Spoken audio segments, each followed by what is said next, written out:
Chris or Christopher. There was a little more to this dislike of having my name circumcised or otherwise amputated than may at first appear. Chris, it seemed to me, was too matey and pseudo-friendly as an abbreviation. Even had it gone with another kind of surname, Chris Price, an old comrade of mine and Labour member of Parliament, almost preferred it.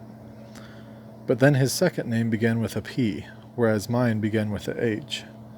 And the next thing after Chris Hitchens, itself a dreary sound, would be, given this incentive to ditch the aspirate, Chris Hitchens. All other aesthetic considerations to one side, I knew that this would be more than Yvonne could bear. What she wanted was to see me represent Balliol on the University Challenge team, where I did actually make my first ever television appearance. I can still remember the name of the captain of St. David's Lampeter, a theological college in North Wales, for heaven's sake, which trounced us in the very first round and demolished the complacent Balliol myth of effortless superiority. He was called Jim Milliken. My mother had not nurtured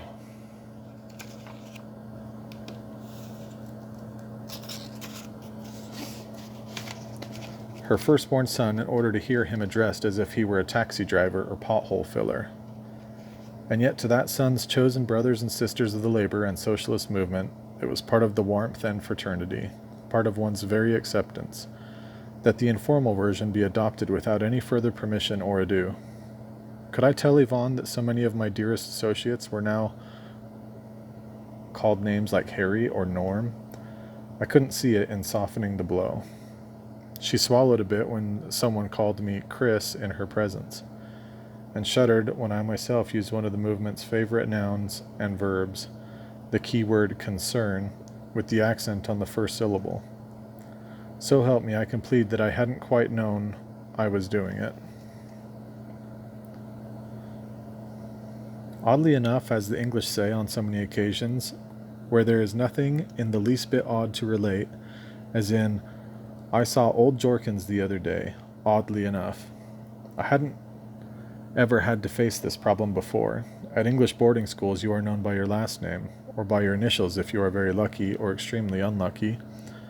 Yvonne had been vigilant about this too, understanding that one's initials had often to be stenciled on luggage or briefcases, and deploring the thoughtless parents who had baptized their sons with life-threatening initials like VD or BO. There were always nicknames, but these were mostly infantile, such as Jumbo for a fatso. If another boy was addressing you by your actual first name, it often heralded some doomed or farcical romantic proposal.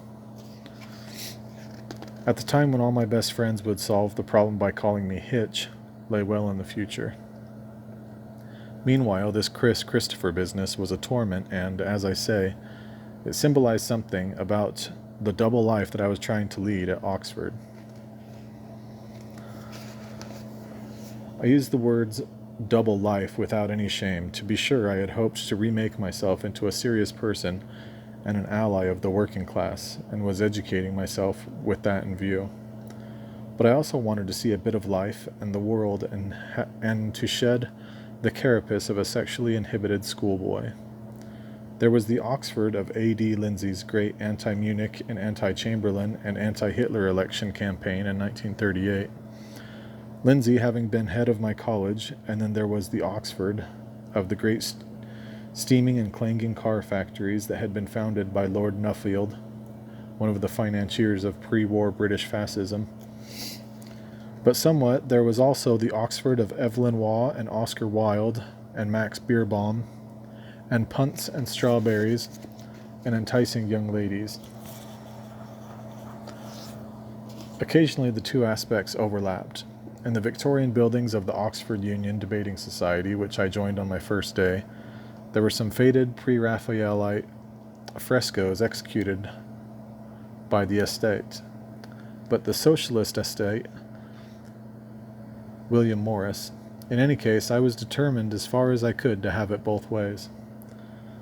To do otherwise, it seemed, would have been to miss the point of being there. As the head of my college, we had Christopher Hill. Nobody ever thought of calling him Chris.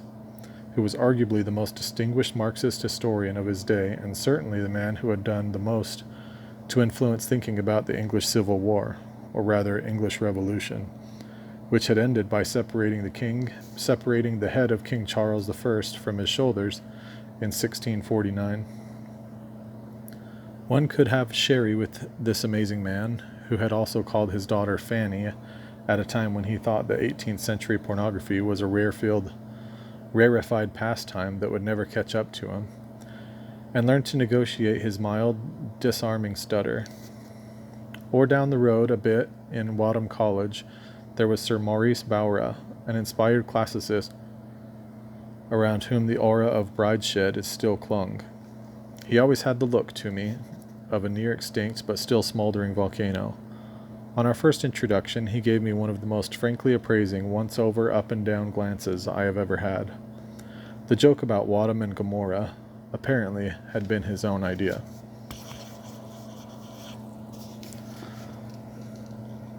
My main tutor was Dr. Stephen Lukes, already famous for his study of Emile Durkheim, and soon to be more celebrated still for his book Power, A Radical View. Thanks to his kind interest in me, I was taken to a private seminar at Nuffield College, yes, named after that fastest sympathizing automobile tycoon, to talk with Noam Chomsky, who had come to deliver the John Locke lectures, and I was also invited to a small cocktail party to meet Sir Isaiah Berlin. I hope that by dragging these names I can convey something of the headiness of it.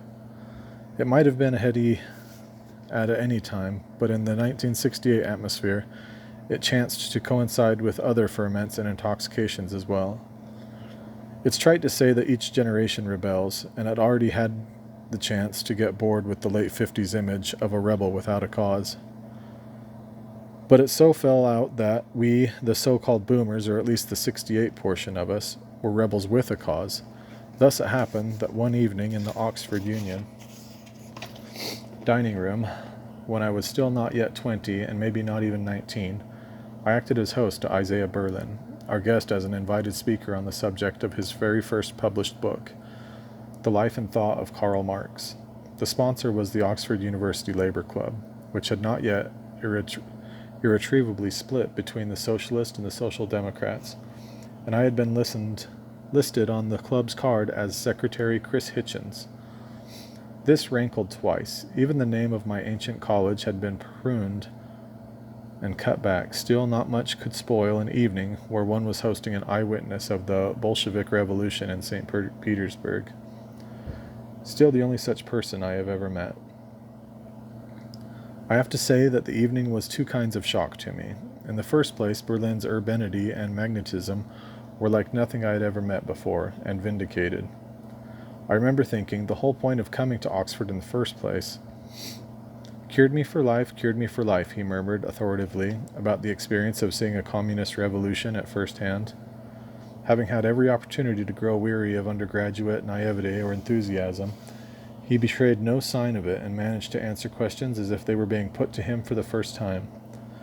This I understood as a great gift without being able to define it, just as I, who knew nothing of food or wine, somehow understood that the dinner we were offering him, a strain on our fiercely straightened socialist budget, was far inferior to the average he could have expected if dining at home or in college, or indeed alone.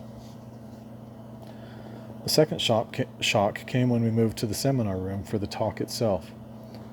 Though he spoke with his customary plummy authority, and leavened with his good deal of irony and wit, Berlin clearly didn't know very much about either Marx or Marxism. He woodenly maintained that Marx was a historical determinist. It's true that the old boy sometimes spoke of history itself as an actor, but he actually stressed human agency more than almost any other thinker. It came to me later as quite a confirmation to read, in Berlin's biography, that he had been commissioned to write a quickie book on Marx, and had told the publishers how unqualified he felt to do it. This was another aspect of his famous insecurity about his own golden reputation, a self-doubt that he could never get his many disciples to take seriously. But at the time I was marooned between two almost equally subversive and exciting thoughts. Was it possible that the class of celebrated experts were all like this? That there was an academic kingdom of Oz where it was only pretended that the authorities were absolute? Or was I putting on airs and presuming to judge my betters?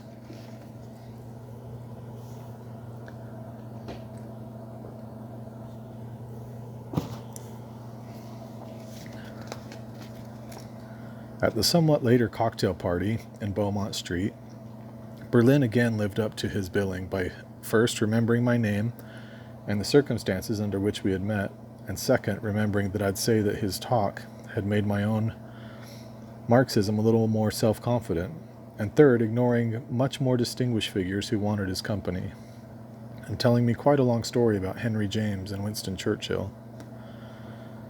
Having told you that much, how can I avoid retelling it to you? It seems that in the early days of the First World War, both James and Churchill had been invited to a lunch party near one of the Channel ports. James presumably because he lived at Rye, and Churchill because he was running the Admiralty. James was all enthusiasm, having applied to become a British citizen and flushed with the zeal of the convert. Churchill, however, had no time for the old man's eager questions about the progress of war, and rather snubbed him. When the coming statesman had left in his chauffeur-driven car to go back to London, the rest of the company turned to Henry James to see if he could be cheered up after being so crushed.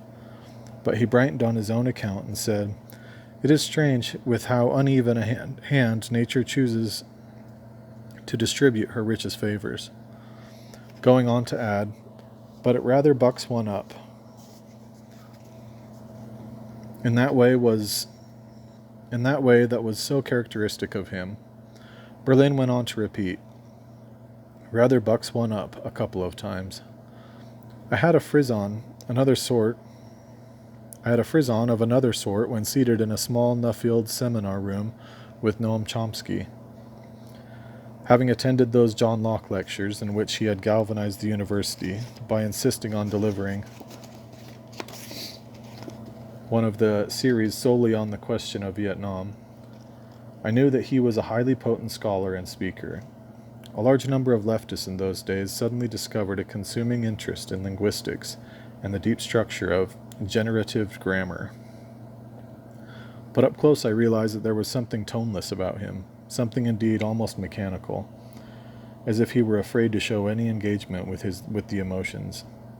He wasted, I remember, a huge amount of time on a banal question about the American Maoist sect, progressive labor. Through this and other experiences I began to discern one of the elements of an education. Get as near to the supposed masters and commanders as you can, and see what stuff they are really made of. As I watched famous scholars and professors flounder here and there, I also, in my career as a speaker at the Oxford Union, had a chance to meet senior ministers and parliamentarians up close, and dine with them before as well as drink with them afterward, and be amazed once again at how ignorant and sometimes plain stupid were the people who claimed to run the country.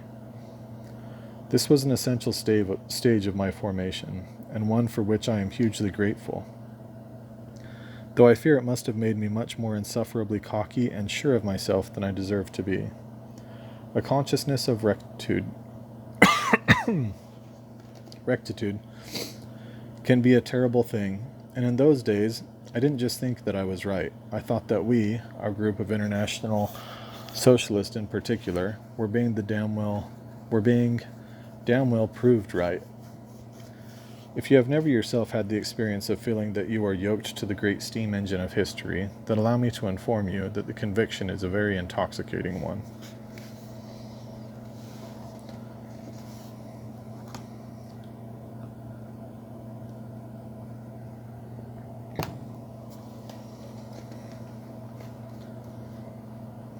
In the early spring of 1968, we saw the valiant guerrillas of the Viet Cong carrying their fight to the very doorstep of the American embassy in Saigon.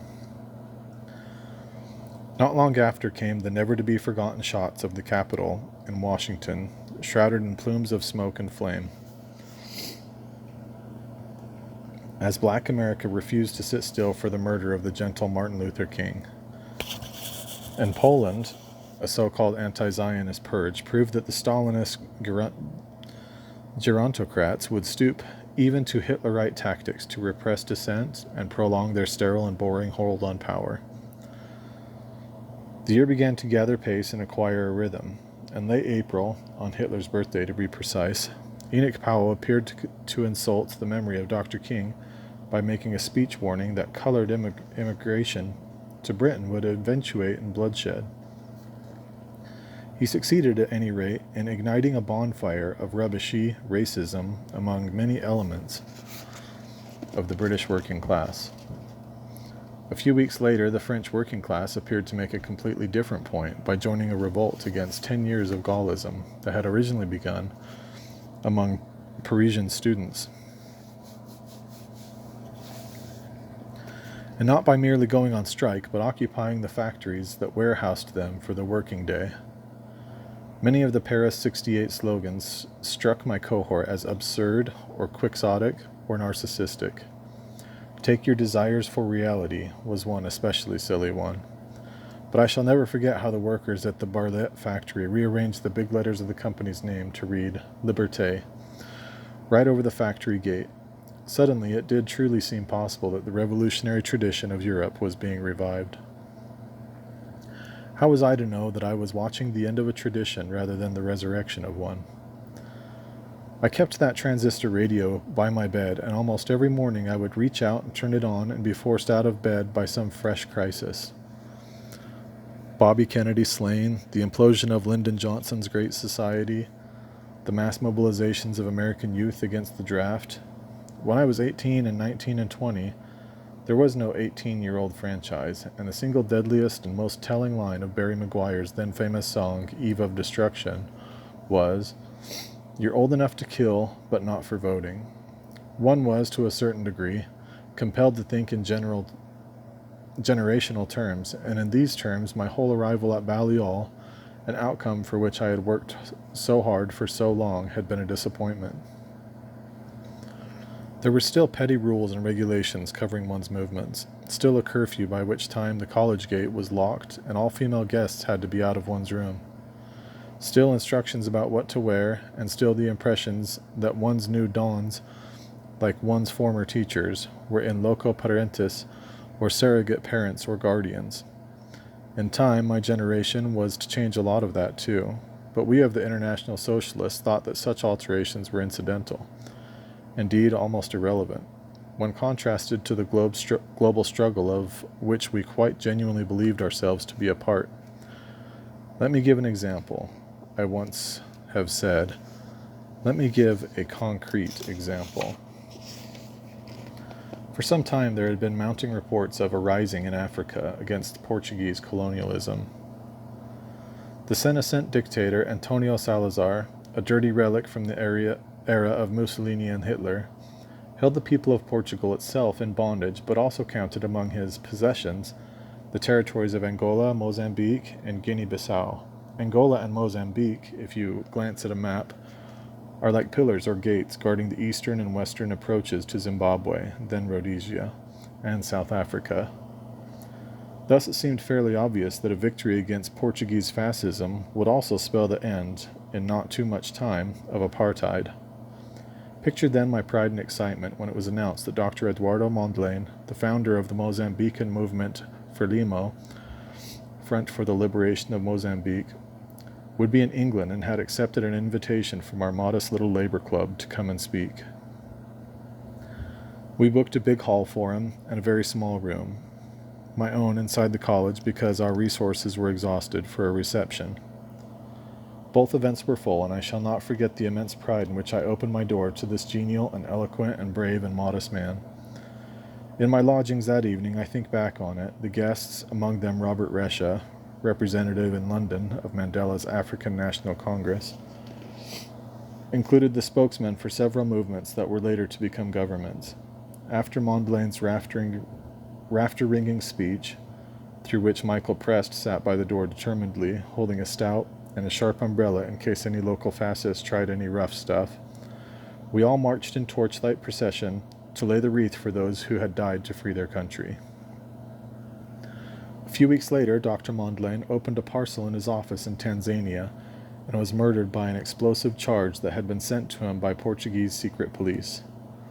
I have since laid another wreath on his grave in a free Mozambique.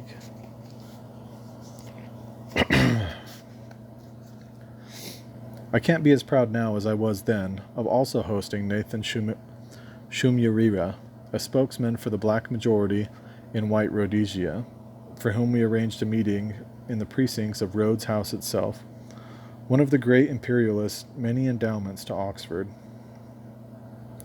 He spoke persuasively enough, but the next time I saw him in the flesh, he was a minister at Robert Mugabe's unspeakable government.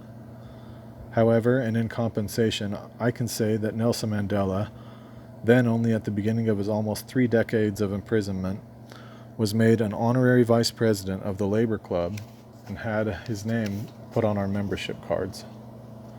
We wrote to him on Robben Island to inform him of this honor.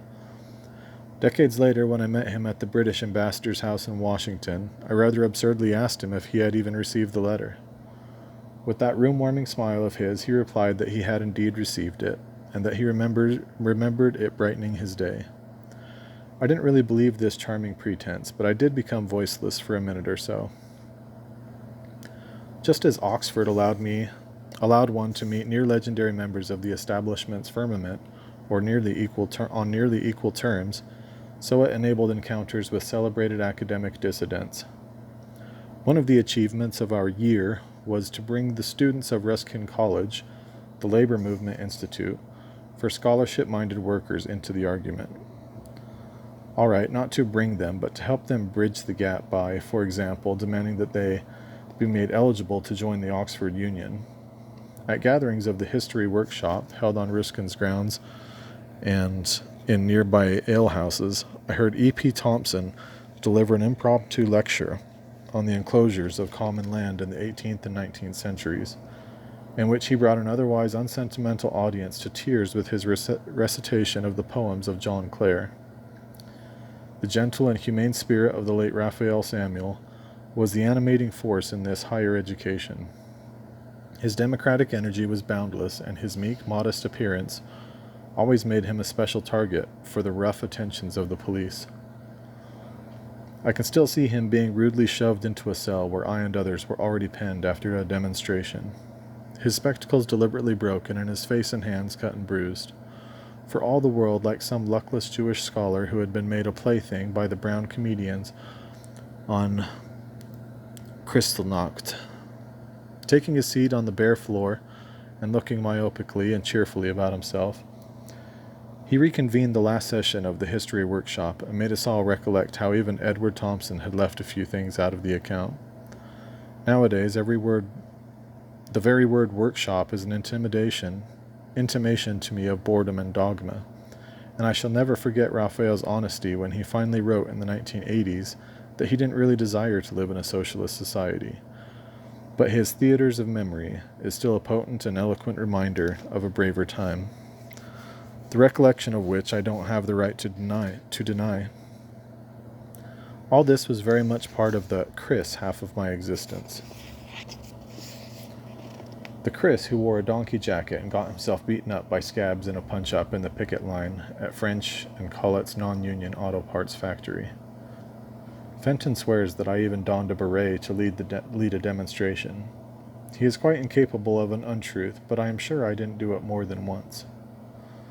This was all in a day's work, a day that might include leafleting or selling the socialist worker outside a car plant in the morning.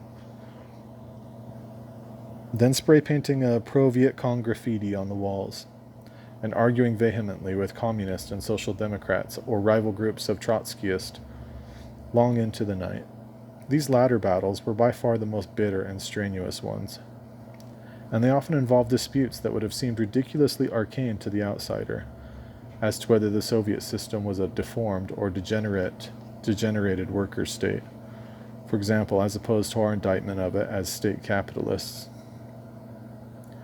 However, a training in logic chopping and Talmudic-style micro-exegesis can come in handy in later life, as can training in speaking with a bullhorn from an upturned milk crate outside of a factory, and then later scrambling into a dinner jacket and addressing the Oxford Union debating society under the rules of parliamentary order.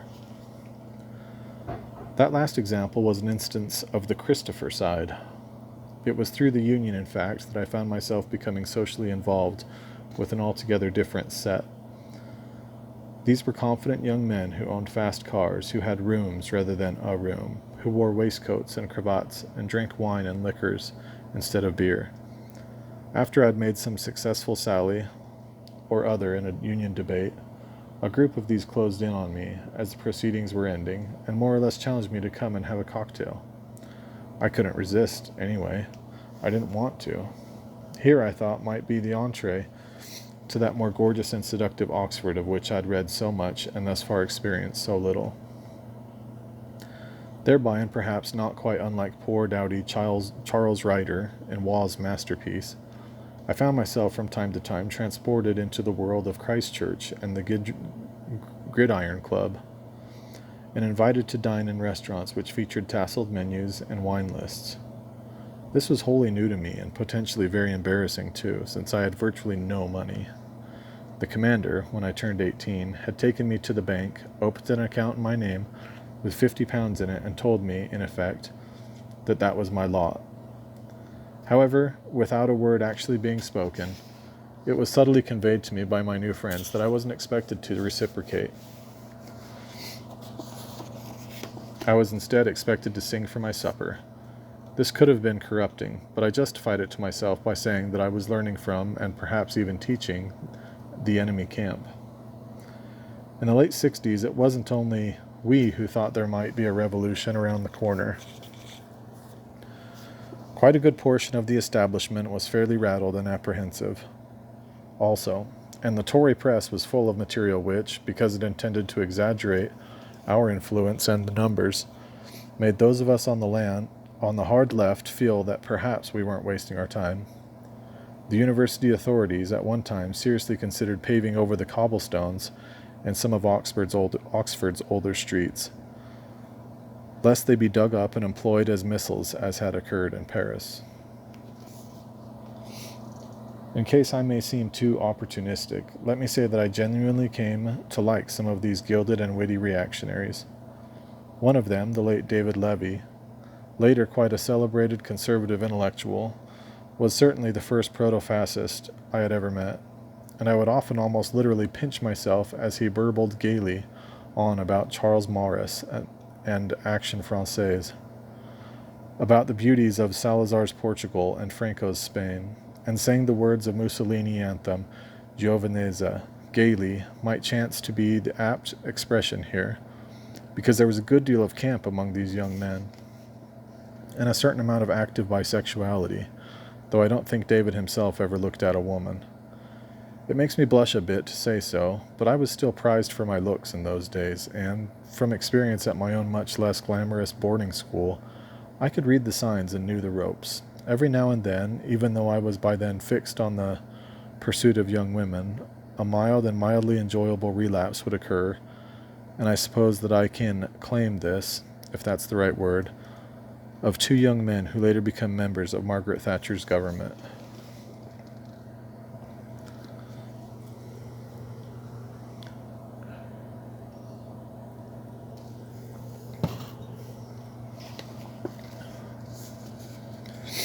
For this very reason, I can't really give any more names, but one oblique consequence was that I got myself invited to meet John Sparrow at All Souls.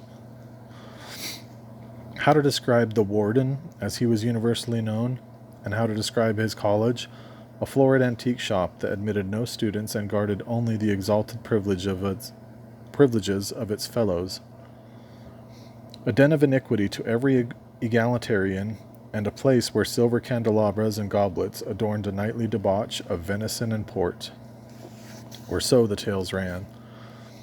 It was in this thick, rich atmosphere that the Munich Agreement had partly been hatched.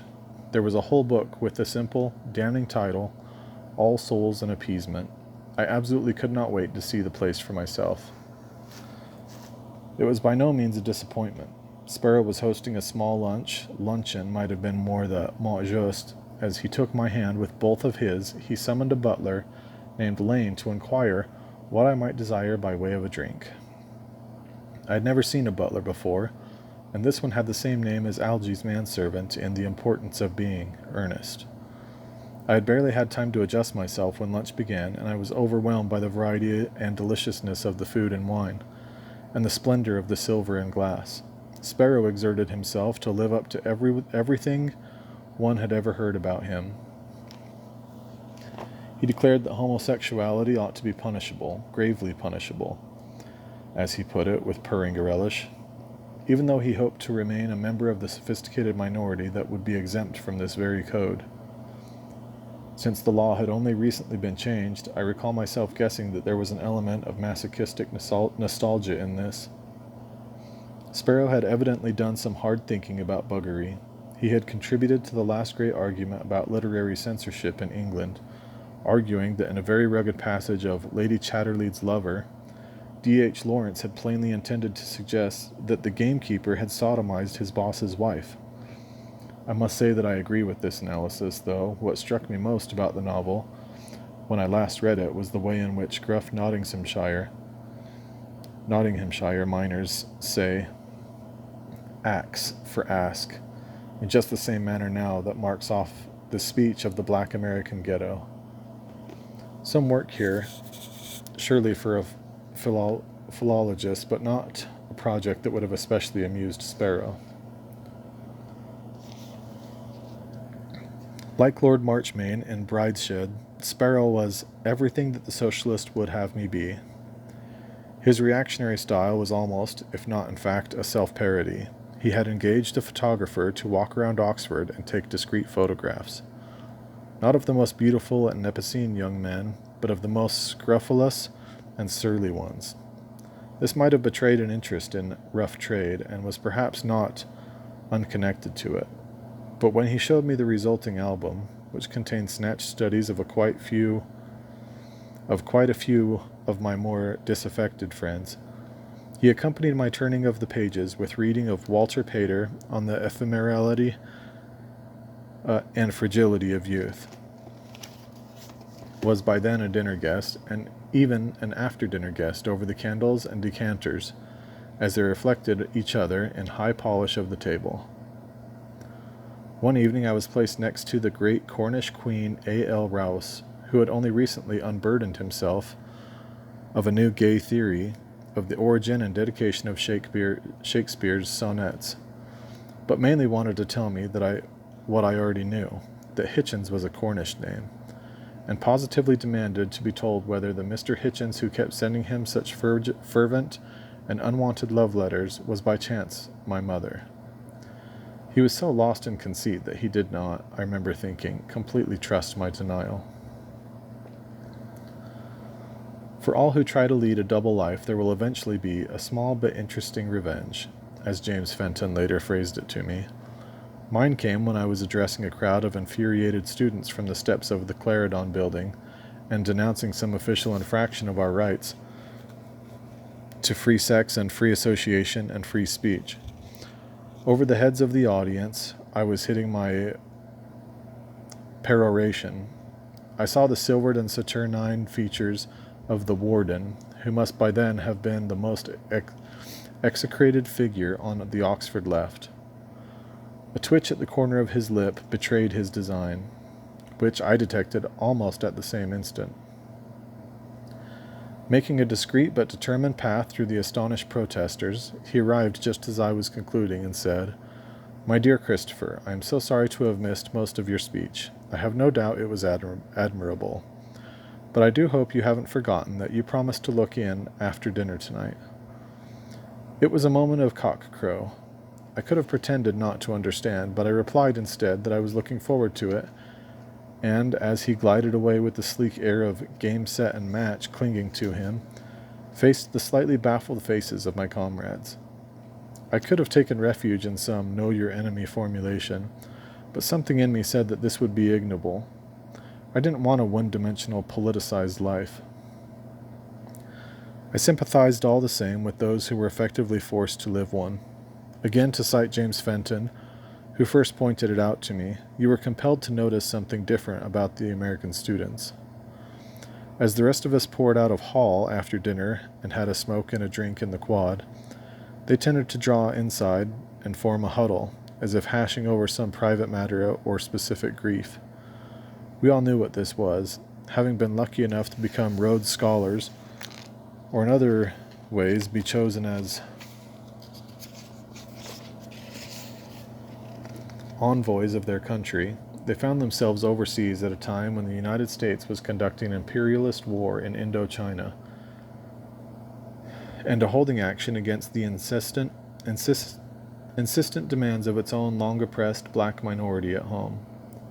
Those things would have been bad enough by themselves, but in addition, it was entirely possible that these young Americans could be compelled to take part in a war they most regarded as criminal.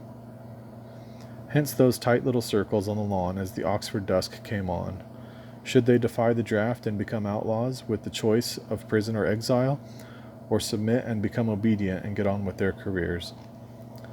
It's been often said since that it was only the military draft that stoked anti-war feeling among the relatively privileged American students, and that once the system of conscription was abolished, the feeling of outrage about Vietnam was diminished in proportion.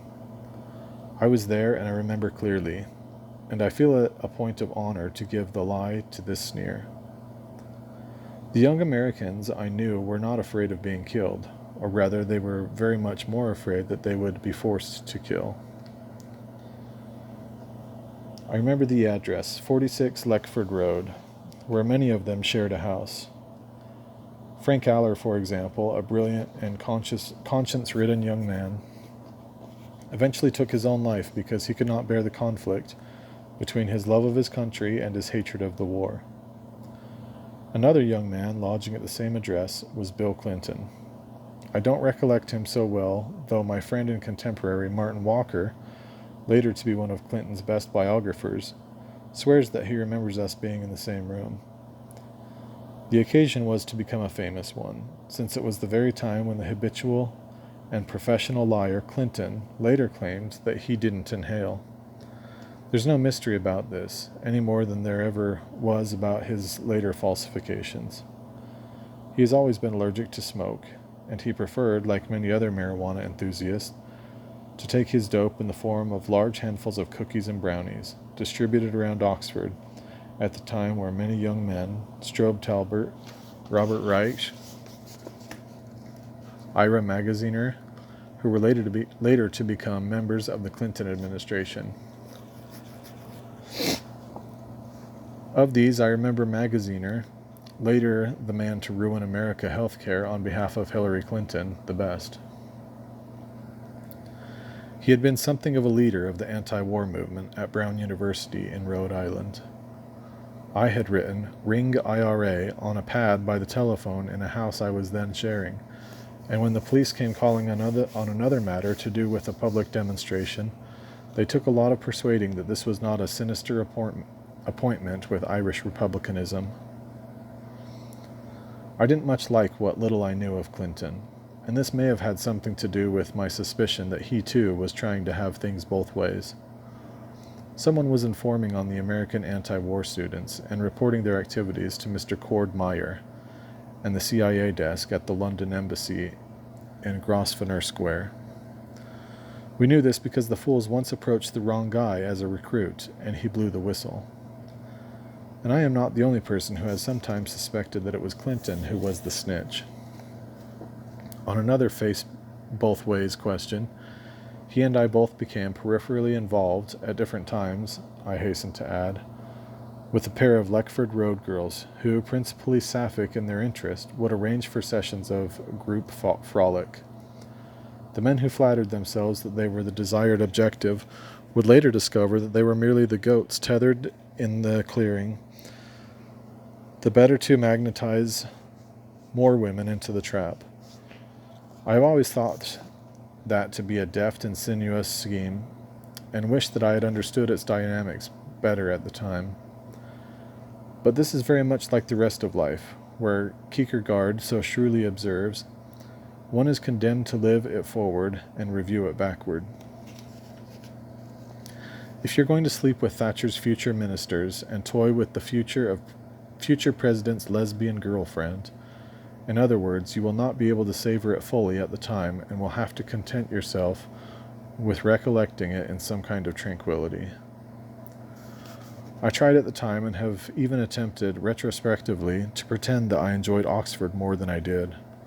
For example, my tutor in formal logic was Dr. Anthony Kenny, who was then only beginning to raise the vast architecture of his now magisterial History of Philosophy.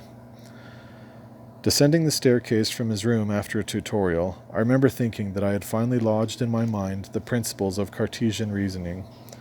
Kenny had been a Catholic priest in a tough parish in Liverpool before deciding that Thomas Aquinas's proof of God's existence were unsatisfactory. He left the ministry and quite some time later got married, at which point the Catholic Church excommunicated him because he had violated his vows as a priest.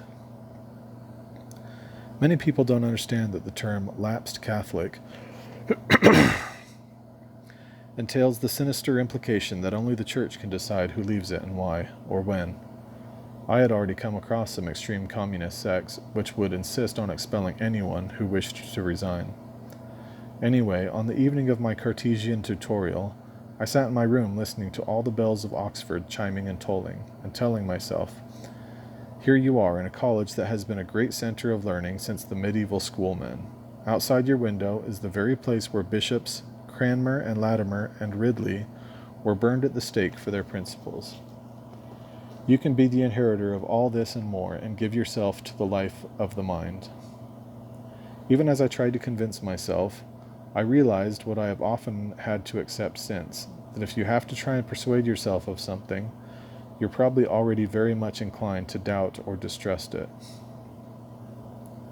Did I really think that my examinations in logic and philosophy didn't matter much because a revelation was in progress, or at least in prospect? I did. Did I ignore my parents and my tutors when they said that my career prospects would suffer unless I applied myself more to my studies? Yes, again, and not so much with careless abandon as with the thought that such counter-introducements were somehow contemptible.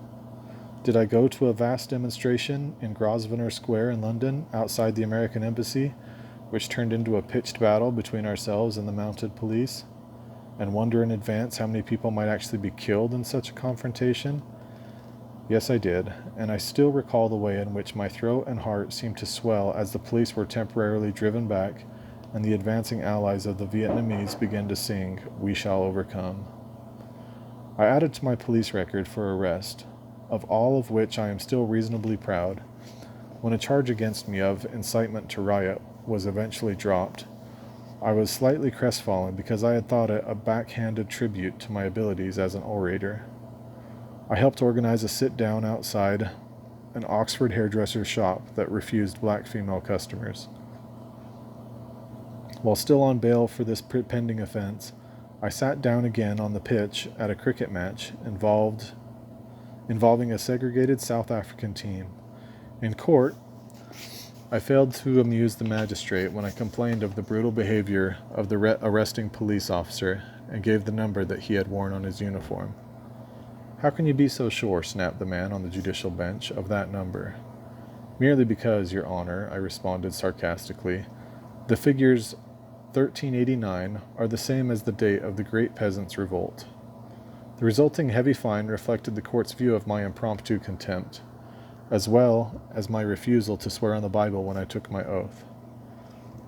When found guilty, my comrades and I rose to our feet in the dock and sang the Internationale, fists raised in the approved and defiant manner. I didn't have the money to pay the fine, but I had been told that there was every chance that John Lennon would shell out for all of this. I later vastly preferred Mick Jagger's Street Fighting Man, which had been written from my then friend Tariq Ali, to the Beatles' more consolatory, "You say you want a revolution." But in those days I would also have agreed with one of Lennon's favorite statements, borrowed as I know from the satirical Juvenal, that "Pecunia non ole," or money has no smell. Anyway, I left the court in a hurry because on the following day I was due to board a charter flight that would take me across the Atlantic for the first time in my life and land me in revolutionary Cuba.